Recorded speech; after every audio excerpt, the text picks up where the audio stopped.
ആതുരപൂർണ പ്രശോഭിതം ഈ ജീവിതം, ആർദ്രമാം ദൈവസ്നേഹം നിറയും പൂവനം. ആതുരപൂർണ പ്രശോഭിതം ഈ ജീവിതം, ആർദ്രമാം ദൈവസ്നേഹം നിറയും പൂവനം. സ്നേഹദീപനാളമായി വിളങ്ങും ധന്യജീവിതം.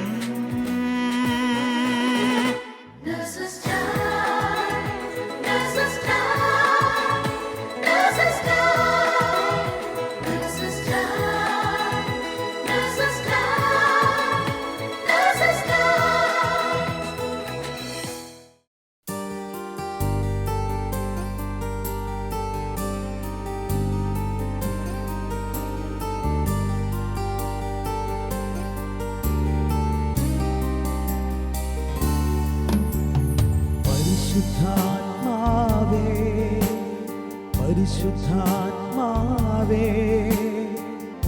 അളവില്ലാതെന്നിൽ നിറയണമേ.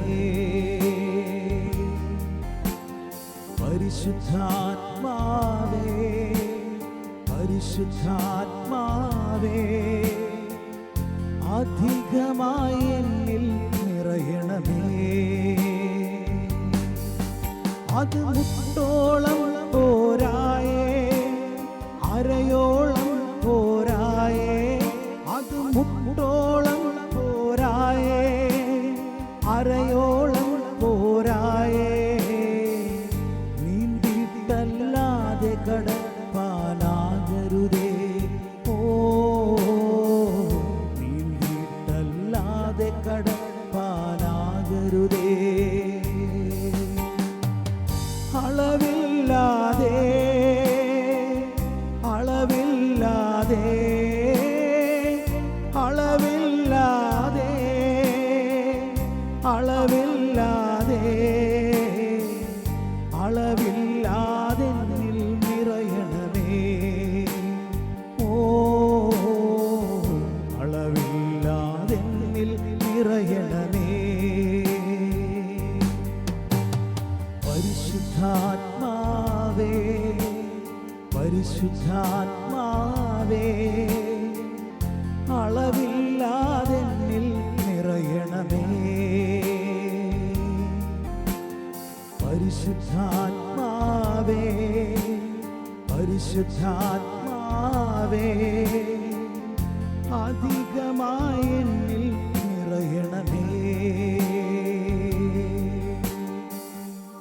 ഈശോ മിശിഹായ്ക്ക് സ്തുതിയായിരിക്കട്ടെ. സങ്കീർത്തനം 96:2 പറയുന്നത് പോലെ, കർത്താവിനെ പാടിപ്പുകഴ്ത്തുവിൻ, അവിടുത്തെ നാമത്തെ വാഴ്ത്തുവിൻ, അവിടുത്തെ രക്ഷയെ പ്രതിദിനം പ്രകീർത്തിക്കുവിൻ. ദുബായ് സെൻറ് മേരീസ് ചർച്ചിൽ കൊയറിലും നേഴ്സസ് മിനിസ്ട്രിയിലും കരിസ്മാറ്റിക് കൂട്ടായ്മയിലും ഗാന ശുശ്രൂഷ രംഗത്ത് നിറസാന്നിധ്യമായിരിക്കുന്ന ഒരു നേഴ്സിൻ്റെ കുടുംബത്തെയാണ് നാം ഇന്ന് പരിചയപ്പെടുന്നത്. സങ്കീർത്തനങ്ങളാലും സ്തുതികളാലും വേദനയിലും സന്തോഷത്തിലും സഹനത്തിലും ദൈവത്തെ മഹത്വപ്പെടുത്തിക്കൊണ്ടിരിക്കുന്ന ഈ കുടുംബത്തിൻ്റെ വിശേഷങ്ങളിലേക്ക് നമുക്കും പങ്കുചേരാം. Praise the Lord. ഹല്ലേലൂയ. എൻ്റെ പേര് ജോസഫ് പോൾ എടപ്പള്ളി. ഞാൻ ഇരിഞ്ഞാലക്കുട രൂപതയിലെ കൊച്ചനല്ലൂർ ഇടവകാംഗമാണ്.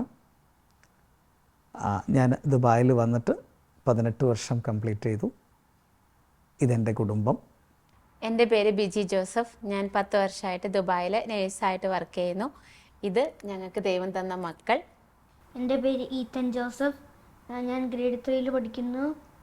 ഞങ്ങൾ രണ്ടുപേരും ട്വിൻസാണ്. എൻ്റെ പേര് ഇവാൻ ജോസഫ്. ഞാൻ ഗ്രേഡ് 3 പഠിക്കുന്നു.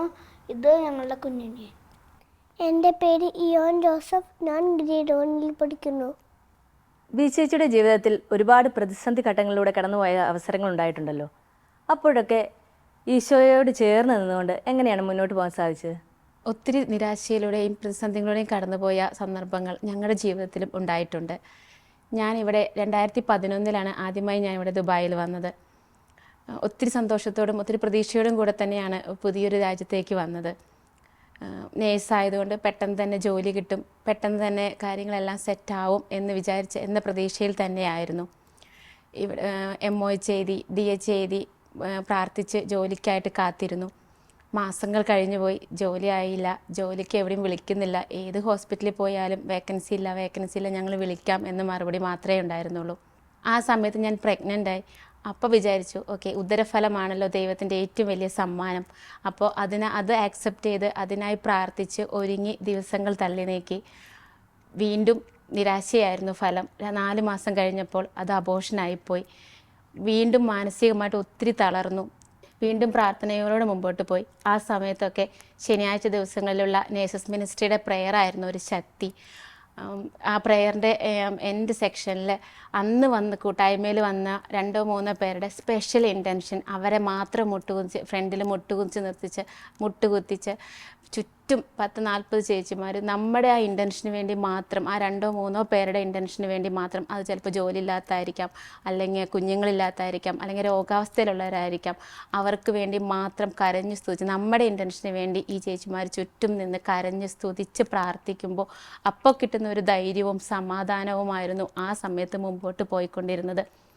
പിന്നെ വീണ്ടും കൂട്ടായ്മയിലെ ചേച്ചിമാർ പറയുമായിരുന്നു, നിരാശ വേണ്ട, പ്രാർത്ഥിച്ച് ദൈവത്തിൻ്റെ പ്ലാനിന് വേണ്ടി കാത്തിരിക്കുക. God is selecting for the best. അതുകൊണ്ടാണ് ഡിലേ ആവുന്നത്. അതുകൊണ്ട് ഒരിക്കലും നിരാശപ്പെടേണ്ട, പ്രാർത്ഥിച്ച് കാത്തിരിക്കുക. അങ്ങനെ പ്രാർത്ഥനയിൽ തന്നെ മുമ്പോട്ട് പോയി. ആ സമയത്ത് ജോസ്പാൻ്റെ ജോലിയിലാണെങ്കിലും ചെറിയ പ്രശ്നങ്ങൾ വന്നു. ജോലി ചിലപ്പോൾ ബുദ്ധിമുട്ടാവും എന്ന രീതിയിൽ വന്നപ്പം വീണ്ടും എന്ത് ചെയ്യും, ചിലപ്പോൾ നാട്ടിൽ തിരിച്ചു പോകേണ്ടി വരും. അപ്പോൾ അപ്പോൾ 2014 ആയി. അപ്പോൾ 3 വർഷമായി ജോലിയും ഇല്ല, കുഞ്ഞുങ്ങളും ഇല്ല. ആകെ നിരാശയിലായിരുന്ന സമയത്ത് വീണ്ടും ഞങ്ങൾ എല്ലാ ആഴ്ചയും ഹോസ്പിറ്റലിൽ പോയി വേക്കൻസികൾ അന്വേഷിക്കും. അപ്പോൾ അവർ പറയും ഞങ്ങൾ വിളിക്കാം എന്ന് പറയും. അപ്പോൾ വീണ്ടും കൂട്ടായ്മയിലേക്കൊക്കെ ഇൻ്റർസെക്ഷൻ പ്രെയറൊക്കെ വിളിച്ച് പറഞ്ഞ് ശക്തിയുമായി പ്രാർത്ഥിച്ച് ഏഷ്യ 45:2-3 പറയുന്ന പോലെ, ഞാൻ നിനക്ക് മുമ്പേ പോയി മലകൾ നിരപ്പാക്കുകയും പിച്ചള വാതിലുകൾ തകർക്കുകയും ഇരുമ്പോടാമ്പലുകൾ ഒടിക്കുകയും ചെയ്യും എന്നുള്ള വചനത്തിൽ വിശ്വസിച്ച് എൻ്റെ തടസ്സങ്ങളെല്ലാം ദൈവം മാറ്റും എന്ന് വിശ്വസിച്ച് ഞങ്ങൾ വീണ്ടും, ഒരു തേഴ്സ്ഡേ ആയിരുന്നു, ഞങ്ങൾ വീണ്ടും പ്രാർത്ഥിച്ച് ഞങ്ങൾക്ക് ഇൻ്റർവ്യൂ ഒക്കെ കഴിഞ്ഞ ഒരു ഹോസ്പിറ്റലിൽ പോയി. അപ്പം അവിടെ ചെന്ന് ഞങ്ങളെ കണ്ടപ്പോൾ തന്നെ അവിടുത്തെ മാട്രൺ ഞങ്ങളെ ഫേസൊക്കെ ഫെയിമിൽ, കാരണം ഞങ്ങൾ എല്ലാ ആഴ്ചയും പോകുമായിരുന്നു. അപ്പോൾ ഞങ്ങളെ കണ്ട വഴിക്ക് അവിടുത്തെ മാട്രൺ പറഞ്ഞത്, ഞാൻ നിങ്ങളെ വിളിക്കാനിരിക്കുമായിരുന്നു, സൺഡേ തൊട്ട് യൂണിഫോം ഇട്ട് വരാൻ കഴിയുമോ എന്നാണ് ചോദിച്ചത്. അപ്പോൾ ആ സമയത്ത് എങ്ങനെയാണ് ദൈവത്തിന് നന്ദി പറയേണ്ടതെന്നറിയില്ല.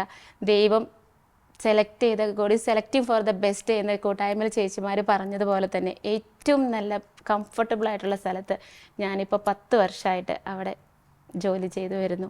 ആ ചേച്ചിമാർ പറഞ്ഞത് എത്ര കറക്റ്റായിരുന്നു. ദൈവം തന്നത് ഏറ്റവും ബെസ്റ്റാണ്. അതെ, ബിജി പറഞ്ഞതുപോലെ തന്നെ ആ ഒരു പ്രതിസന്ധി ഘട്ടങ്ങളിലൂടെ ഒത്തിരി ഞങ്ങൾ യാത്ര ചെയ്തിട്ടുണ്ടെങ്കിലും തമ്പുരാനെ മുറുകെ പിടിച്ചിട്ടുള്ളൊരു ജീവിതമായിരുന്നു. തമ്പുരാൻ ബിജി പറഞ്ഞ പോലെ തന്നെ ആദ്യത്തെ കുഞ്ഞിനെ തന്നു, ജോലി ആഗ്രഹിച്ചു, ആദ്യത്തെ കുഞ്ഞിനെ തന്നു.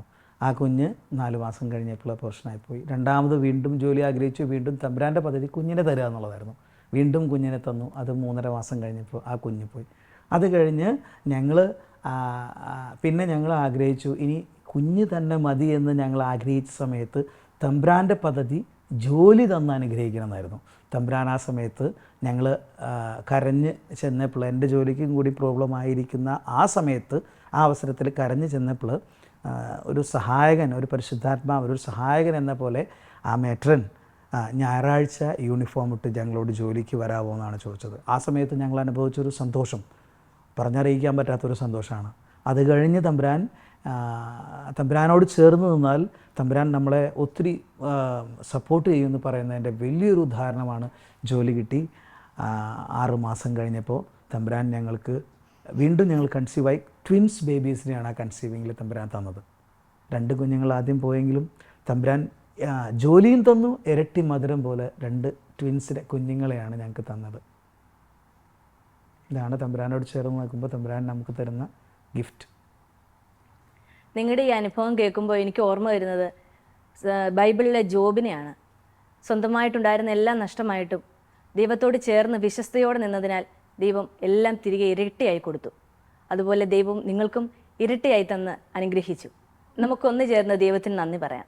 മുന്നേ ഞാൻ പറഞ്ഞതുപോലെ ദുബായ് സെൻറ്റ് മേരീസ് ചർച്ചിലെ കൊയറിലും നേഴ്സസ് മിനിസ്ട്രിയിലും കരിസ്മാറ്റിക് കൂട്ടായ്മയിലുമൊക്കെ തന്നെ കീബോർഡ് വായിച്ച് പാട്ട് പാടി വളരെ അഭിഷേകത്തോടെ ശുശ്രൂഷ ചെയ്യുന്നത് ഞങ്ങൾ എപ്പോഴും കാണാറുണ്ട്. എങ്ങനെയാണ് ഈ ജോലി മേഖലയുടെയും കുടുംബത്തിൻ്റെയൊക്കെ തിരക്കിനിടയിൽ ഇങ്ങനെ ആത്മീയമായി നിറഞ്ഞു നിൽക്കാൻ സാധിക്കുന്നത്? ഞാൻ എൻ്റെ കൊച്ചു ചെറുപ്പം തുടങ്ങി പാട്ടിന് ഒത്തിരി ഇൻട്രസ്റ്റ് ഉള്ള ഒരാളായിരുന്നു. സോ എനിക്ക് എൻ്റെ ഫാമിലിയിൽ നിന്നാണ് ഈ സംഗീതത്തിൻ്റെ ടേസ്റ്റ് എനിക്ക് കിട്ടിയിരിക്കുന്നത്. എന്നെ വളരെ സപ്പോർട്ടീവായിരുന്നു. ഞാനിപ്പോഴും ഓർക്കുകയാണ്, എൻ്റെ ചെറുപ്പത്തിൽ ആദ്യമായിട്ട് ഞാൻ പാടിയ പാട്ട് ഇപ്പോഴും എൻ്റെ മനസ്സിൽ വരുന്നു. അന്ന് ഞാൻ വളരെ കുഞ്ഞാണ്, വളരെ ചെറുതാണ്. ഈ ഇയോൺ മോൻ്റെ അത്ര പ്രായമേ ഉള്ളൂ. ഞാൻ എൻ്റെ സ്റ്റേജ് മേലേക്ക് എടുത്ത് കയറ്റുകയായിരുന്നു. അന്ന് പാടിയ പാട്ട് പൈതലാമേശ്വ എന്നുള്ളൊരു പാട്ടാണ്. അന്നാണ് എനിക്ക് ഇങ്ങനെ ഒരു ടേസ്റ്റ് ഉണ്ടെന്നുള്ളത് എൻ്റെ ഇടവകയിലുള്ള എല്ലാവരും അറിയുന്നത്.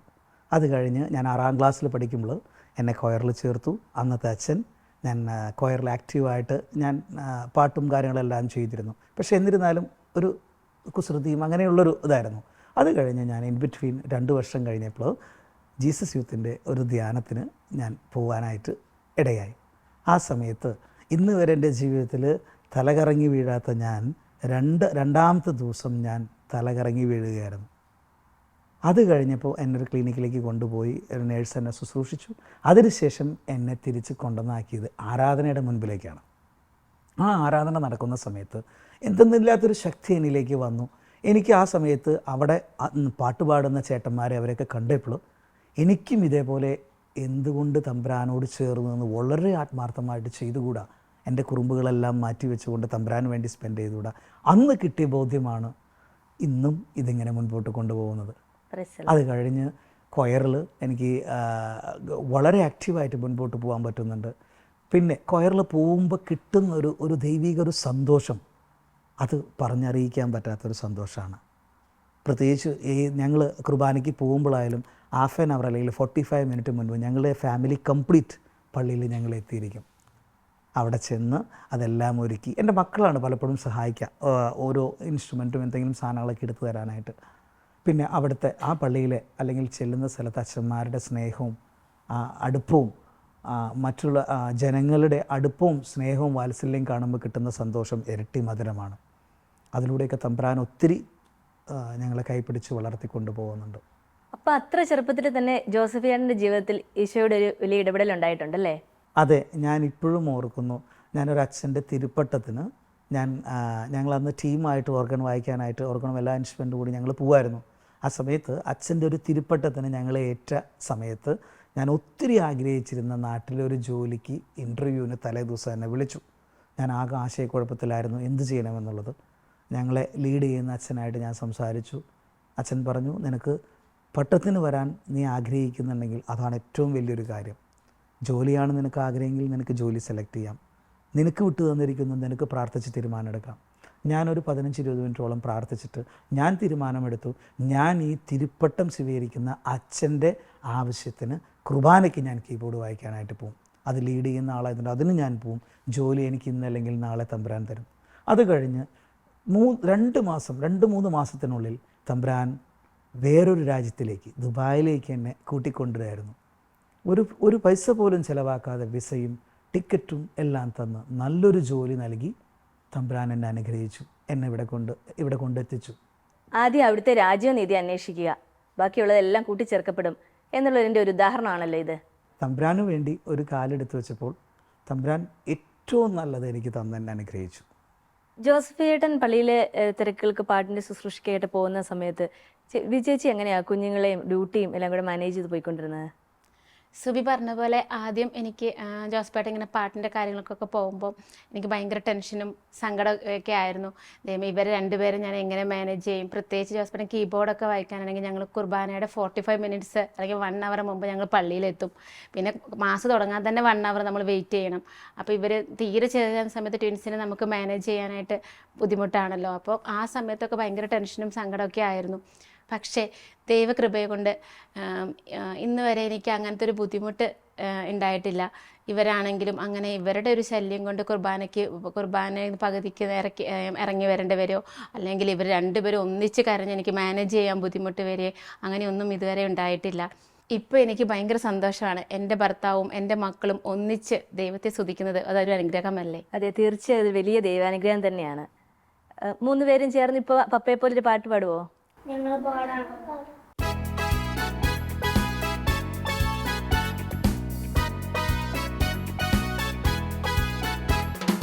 വരി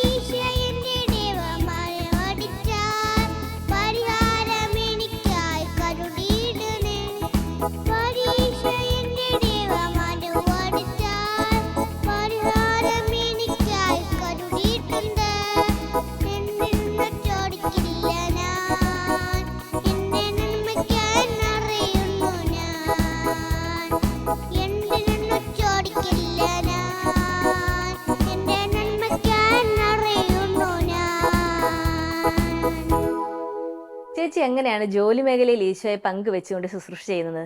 ഭൂമിയിലെ ദൈവത്തിൻ്റെ കരങ്ങളാണ് നേഴ്സുമാരെന്ന് പറയാറുണ്ടെങ്കിലും ആ അനുഭവത്തിലൂടെ കടന്നുപോയത് കോവിഡ് സമയത്ത് ഡ്യൂട്ടിയിലാണ്. പ്രത്യേകിച്ച് പല തരത്തിലുള്ള ആൾക്കാർ അവർ ഐസൊലേറ്റ് ചെയ്ത് ഓരോ റൂമിൽ ഓരോരുത്തർ അവർക്ക് മറ്റാരുമായിട്ട് കോണ്ടാക്ട് ചെയ്യാനോ ഈവൺ അവരെ വീട്ടിലേക്ക് ഒന്ന് വിളിക്കാനോ പറ്റാതിരിക്കുന്ന അവസരങ്ങൾ അവർ ആകെ കാണുന്ന നമ്മളെ മാത്രമാണ്. അപ്പോൾ നമ്മളിലൂടെ കിട്ടുന്ന ചിലപ്പോൾ നമ്മുടെ നോട്ടം കൊണ്ടോ അല്ലെങ്കിൽ നമ്മളൊന്ന് കുഴപ്പമില്ല ഇപ്പം പനിയോ അങ്ങനെ ഒന്നും ഉണ്ടായിട്ടില്ല, ഇനി പെട്ടെന്ന് തന്നെ ഡിസ്ചാർജ് ആവും എന്ന് പറയുന്നത് നമ്മുടെ ഒരു ചെറിയ കാര്യമായിരിക്കും അവർക്ക് വലിയൊരു ആശ്വാസമാവുന്നത്. അല്ലെങ്കിൽ അവരുടെ പുറത്ത് അവർ വീട്ടുകാർ വിളിക്കുന്നുണ്ട്, നമ്മൾ ഇൻഫർമേഷൻ എല്ലാം കൊടുക്കുന്നുണ്ട് എന്ന് പറയുമ്പോഴായാലും, അതുപോലെ തന്നെ പ്രത്യേകിച്ച് വിസിറ്റിംഗ് വിസയിലൊക്കെ വന്ന ഒത്തിരി അമ്മച്ചിമാരൊക്കെ കോവിഡായിട്ട് അഡ്മിറ്റ് ആയിരുന്നു. അവർക്ക് ഭാഷ അറിയത്തില്ല. ഈവൺ അവർക്കൊരു ചൂടുവെള്ളം ചോദിക്കാൻ പോലും ആണെങ്കിലും അവരാകെ കോവിഡിനേക്കാളും കൂടുതൽ അവർക്ക് മാനസികമായിട്ട് എഫക്റ്റ് ചെയ്തായിരുന്നു കൂടുതൽ. അപ്പോൾ ആ സമയത്ത് നമുക്ക് പേടിക്കേണ്ട അമ്മച്ചി, ഞങ്ങൾ അമ്മച്ചിയുടെ മക്കളെ പോലെ തന്നെ ഞങ്ങളും ഉണ്ട്. അമ്മച്ചി ഞങ്ങളോട് പറഞ്ഞു എന്ത് വേണമെങ്കിലും ഞങ്ങളോട് ചോദിച്ചു, എന്ത് വേണമെങ്കിലും ഞങ്ങൾ ഫാമിലിയോടായിട്ട് ഇൻഫർമേഷൻ കൊടുക്കും, അമ്മച്ചി ഒന്നും കൊണ്ടും പേടിക്കേണ്ട എന്ന് പറഞ്ഞ് അവരെ ആ ചെറിയ രീതിയിൽ ആശ്വസിപ്പിക്കുന്ന ഒരു കാര്യമാണെങ്കിൽ പോലും അത് അവർക്ക് എത്രത്തോളമാണ് ആശ്വാസം നൽകുന്നത് കൂടുതലായിട്ട് മനസ്സിലാക്കാൻ പറ്റിയത്. പ്രത്യേകിച്ച് മറ്റ് അസുഖങ്ങളുടെ സമയത്താണെങ്കിൽ അവർക്ക് ഫാമിലികൾ വരും, അല്ലെങ്കിൽ ഫാമിലിയായിട്ട് എപ്പോഴും കോണ്ടാക്ട് ചെയ്യാൻ പറ്റും. പ്രത്യേകിച്ച് കൊറോണ സമയത്താണ് അവർ ഒറ്റപ്പെട്ടു പോകുമ്പോഴും നമുക്കാണ് കൂടുതൽ എല്ലാ കാര്യങ്ങളും ചെയ്യാൻ പറ്റുന്നതും. ഓരോ ദിവസം ഡ്യൂട്ടി കഴിയുമ്പോഴും ദൈവത്തിന് വേണ്ടി എന്തൊക്കെയോ ഇന്ന് ചെയ്തു എന്നൊരു സംതൃപ്തി. മുമ്പ് ഞാൻ ക്ലിനിക്കിലായിരുന്നു, അപ്പോൾ എനിക്ക് പേഷ്യൻ്റായിട്ട് അത്ര വലിയ എക്സ്പോഷർ വരില്ലായിരുന്നു. അപ്പോൾ ദൈവത്തിന് വേണ്ടി ദൈവത്തിൻ്റെ കരങ്ങളായിട്ട് എന്തൊക്കെയോ ചെയ്യാൻ പറ്റി, അല്ലെങ്കിൽ ഞാൻ ത്രൂ ആർക്കെങ്കിലും ഒക്കെ ഒരു ആശ്വാസം കൊടുക്കാൻ പറ്റി എന്ന് എനിക്ക് തോന്നിയത് കൊറോണ സമയത്ത് ഡ്യൂട്ടി സമയത്താണ്. ആ സമയത്താണെങ്കിൽ പല പ്രായക്കാർ രോഗികളുണ്ട്. ചിലപ്പോൾ അവർ പിന്നെ പുറത്തോട്ട്, ചിലപ്പോൾ അവർ കേസ് വേസായി അവർ ഡെത്താവും. അപ്പോൾ ആ സമയത്തൊക്കെ അവർക്ക് വേണ്ടി എന്തെങ്കിലും ചെയ്യണമല്ലോ. അവർ നമുക്ക് സാധാരണയുള്ള അന്ത്യകുദാശകളൊന്നും കിട്ടാതെയാണ് അവർ മരിക്കുന്നത്. അപ്പം അവർക്ക് വേണ്ടി എന്ത് ചെയ്യാൻ പറ്റും? അങ്ങനെ പ്രാർത്ഥിച്ച് ഒരുങ്ങി നേഴ്സ് മിനിസ്ട്രിയിൽ പറഞ്ഞ് പ്രാർത്ഥിച്ച് ഒരുങ്ങി അങ്ങനെ ആ സമയത്ത് പരിശുദ്ധ കുർബാന അവരിലേക്ക് എത്തിക്കാനായിട്ട് ദൈവം ഞങ്ങളെയും ഒരു ഉപകരണമാക്കിയായിരുന്നു. ചേച്ചി പറഞ്ഞത് വളരെ ശരിയാണ്. ലോകം മുഴുവനിലേക്കും നഴ്സുമാരിലൂടെ ദൈവസ്നേഹം ഒഴുകി ഇറങ്ങിയ ഒരു സമയമായിരുന്നു അത്. ചേച്ചി, കുഞ്ഞുങ്ങളുടെ ഡെലിവറി സമയത്തൊക്കെ ഒരുപാട് കോംപ്ലിക്കേഷൻസിലൂടെ കടന്നു പോവുകയും ഹോസ്പിറ്റലൈസ്ഡ് ആവുകയൊക്കെ ചെയ്തിട്ടുണ്ടല്ലോ. അപ്പോഴൊക്കെ നഴ്സസ് മിനിസ്ട്രി കൂട്ടായ്മയിൽ നിങ്ങൾക്ക് വേണ്ടി പ്രാർത്ഥിച്ചിട്ടുണ്ട്. ആ സാഹചര്യത്തിലൊക്കെ ദൈവം എങ്ങനെ നിങ്ങളുടെ ജീവിതത്തിൽ ഇടപെട്ടത്? എൻ്റെ ട്വിൻ പ്രഗ്നൻസിയുടെ സമയത്ത് 7th മന്തിൽ എനിക്ക് അബ്ഡോമിനൽ പെയിൻ വന്ന് ഹോസ്പിറ്റലിലേക്ക് കൊണ്ടുപോയി. ആ സമയത്താണെങ്കിൽ 9th മന്തിൽ ഡേറ്റിൻ്റെ സമയത്താണ് പേരൻസ് വരാൻ റെഡിയായിരുന്നതും എൻ്റെ ചേച്ചി ഇവിടെ ഉണ്ടായിരുന്നു. ചേച്ചി ലീവ് റെഡിയാക്കിയിരുന്നതും എല്ലാം 9th മന്തിൻ്റെ സമയത്തായിരുന്നു. പക്ഷേ 7th മന്ത് ഹോസ്പിറ്റലിൽ പോയി അവർ കൺട്രാക്ഷൻ പെയിൻ സ്റ്റാർട്ട് ചെയ്തിട്ടുണ്ട്, പെട്ടെന്ന് തന്നെ സിസേറിയൻ വേണമെന്ന് പറഞ്ഞു. അങ്ങനെ പെട്ടെന്ന് തന്നെ സിസേറിയൻ ചെയ്തു. ഇവർക്ക് 1.6 രണ്ടുപേരും 1.6 ആയിരുന്നു വെയിറ്റ്. ഇവർ പെട്ടെന്ന് തന്നെ NICUലേക്ക് ഷിഫ്റ്റ് ചെയ്തു. ഇവർ മൂന്ന് ആഴ്ചയോളം ഇവർ രണ്ടുപേരും NICUവിലായിരുന്നു. ആ സമയത്ത് നേഴ്സ് മിനിസ്ട്രിയിൽ സ്വന്തം ചേച്ചിമാരായിട്ട് വന്ന് ഒത്തിരി ഹെൽപ്പ് ചെയ്ത് എല്ലാ സഹായത്തിനും അവരുണ്ടായിരുന്നു. അത് ഒത്തിരി ഒരു ഹെൽപ്പായിരുന്നു. ആ സമയത്ത് ഒത്തിരി ഞങ്ങൾ കഷ്ടപ്പാടുകൾ അനുഭവിച്ചിട്ടുണ്ട്. ആ സമയത്ത് ഒത്തിരി ഞങ്ങൾ ടെൻഷൻ അനുഭവിച്ചിട്ടുണ്ട്. പ്രത്യേകിച്ച് ഈ മക്കൾ NICUവിലായിരുന്നു. ഇവരുടെ വളർച്ചയുടെ ആ സമയങ്ങളും അതേപോലെ തന്നെ വേറൊരു ഭാഗത്ത് ഇവർക്ക് വരുന്ന വലിയൊരു ബില്ല് നിങ്ങൾക്കറിയാം, അല്ലെങ്കിൽ നമ്മൾക്കറിയാം. ഈ ഒരു പുറം നാട്ടിൽ എങ്ങനെ നമുക്കിത് സർവൈവ് ചെയ്യാൻ പറ്റും എന്നുള്ളത് നമുക്ക് ഒത്തിരി ആലോചിച്ച് നമ്മൾ ടെൻഷൻ അടിച്ചിട്ടുണ്ട്. പക്ഷേ ഗ്രാജുവലി ഇവരുടെ വളർച്ചയും പതുക്കെ അതും നന്നായി അവിടെ തന്നെ പോന്നിരുന്നു. അതേപോലെ തന്നെ ഞങ്ങളുടെ ബില്ലിൻ്റെ കാര്യങ്ങളും ഓർത്ത് ഞങ്ങൾ ഒത്തിരി ടെൻഷൻ അടിച്ചെങ്കിലും അതെല്ലാം തമ്പുരാൻ അതിൻ്റെ സമയത്തിന് ഞങ്ങൾക്കത് വേവ് ഓഫ് ചെയ്ത് തന്നു. വലിയൊരു അനുഭവമാണ് ഞങ്ങൾക്കത് വേവ് ഓഫ് ചെയ്ത് കിട്ടിയത്. അതുപോലെ തന്നെ 2 കുഞ്ഞുങ്ങളുമായിട്ട് ഞങ്ങൾക്ക് സന്തോഷത്തോടുകൂടി ഞങ്ങൾക്ക് നാട്ടിലേക്ക് പോകാനും പറ്റി. നാട്ടിൽ പോയി ഇവരുടെ എല്ലാ കാര്യങ്ങളും മാമോദീസയും എല്ലാ കാര്യങ്ങളും അപ്പനും അമ്മയുടെയും അപ്പച്ചൻ്റെ അമ്മയുടെയും കൂടെ നടത്താനൊക്കെ ഞങ്ങൾക്ക് പറ്റി. അതുപോലെ തന്നെ പിന്നീട് ഒരു സമയത്ത് ഇവർക്ക് 3 പേർക്കും ഒരുമിച്ച് പനി ന്യൂമോണിയയുടെ സ്റ്റാർട്ടിംഗ് ആയിട്ട് ഇവർ 3 പേരും 2 എമിറേറ്റ്സിലായിട്ട് ഒരാൾ അജ്മാനിലും 2 പേര് ദുബായിലുമായിട്ട് അഡ്മിറ്റായി. ആ സമയത്ത് ഭയങ്കര ഒരു പ്രതിസന്ധിയിലായിരുന്നു ഞങ്ങൾ കടന്നു പോകുന്നത്. കാരണം ഇവർ 3 പേരും ചെറുതാണ്, ഇവർ തമ്മിൽ വലിയ വ്യത്യാസമില്ല. അന്ന് ഇവന് 3 മാസം, ഇവർക്ക് 2 വയസ്സ് ആ സമയത്തായിരുന്നു. അപ്പോൾ ഇവരെ 3 പേരും ഹോസ്പിറ്റലിൽ മാനേജ് ചെയ്യാനും, കാനഡയുണ്ട്, 2 പേരെ ഒരുമിച്ച് മാനേജ് ചെയ്യാനും, ഞാൻ മാത്രമേ ഇവിടെയുള്ളൂ, ജോസ്പേട്ടൻ മാത്രമേ അവിടെയുള്ളൂ. അപ്പോൾ ആ പ്രതിസന്ധി ഘട്ടങ്ങളിൽ ഞങ്ങൾക്ക് ഏറ്റവും വലിയ ഹെൽപ്പായിട്ട് വന്നതിന് കൂട്ടായ്മയിലെ ചേച്ചിമാരാണ്. നമ്മൾ അറിയാത്ത ചേച്ചിമാരാണ്. ആ സമയത്ത് രാവിലെ അവർക്കും ഡ്യൂട്ടിയിൽ ഒരു ദിവസമൊക്കെ ഓഫ് ഉണ്ടാവുള്ളൂ. ആ ഓഫിൻ്റെ സമയത്ത് അവർ മാറി 2 പേര് വന്ന് രാവിലെ 6 മണിയാകുമ്പോഴത്തേനും അവർ ഹോസ്പിറ്റലിൽ എത്തുമായിരുന്നു. ഇവരായിട്ട് ഒത്തിരി, ഇവർ ചെറുതാണ്, പക്ഷേ ഇവർക്ക് അങ്ങനെ പരിചയക്കുറവോ അങ്ങനെ ഒന്നും ഉണ്ടായിരുന്നില്ല. ഇവരായിട്ട് ഒത്തിരി മിങ്കിൾ ചെയ്ത് ആ സമയത്ത് ഈ കൂട്ടായ്മയിലൂടെ ഞങ്ങൾ അറിഞ്ഞത് ദൈവത്തിൻ്റെ സ്നേഹമായിരുന്നു. അതാണ് കൂട്ടായ്മയുടെ ശക്തി. ഒരാൾ തളർന്നു പോകുമ്പോൾ എല്ലാവരും ചേർന്ന് കൈ പിടിച്ച് ദൈവത്തിലേക്ക് ഉയർത്തുന്നു. ദൈവത്തിന് നന്ദി.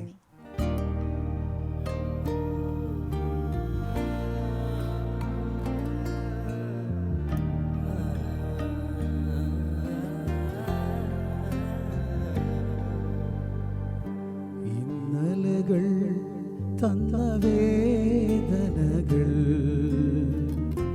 നിൻ സ്നേഹമാണെന്നറിഞ്ഞില്ല ഞാൻ. ഇന്നലകൾ തന്ന വേദനകൾ നിൻ സ്നേഹമാണെന്നറിഞ്ഞില്ല ഞാൻ.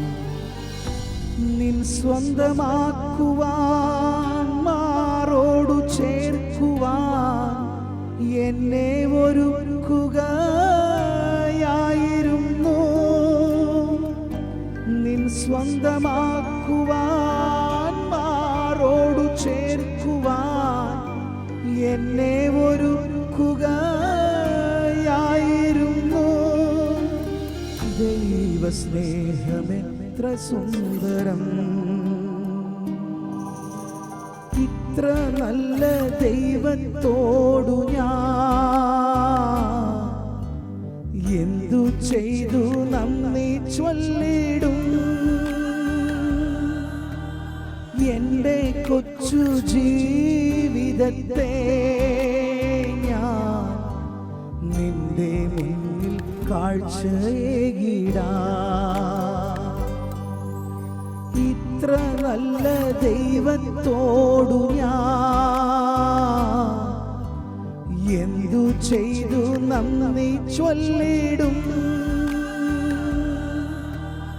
എൻ്റെ കൊച്ചു ജീവിതത്തെ ഞാൻ നിന്റെ മുൻപിൽ കാഴ്ചയേകിടാം.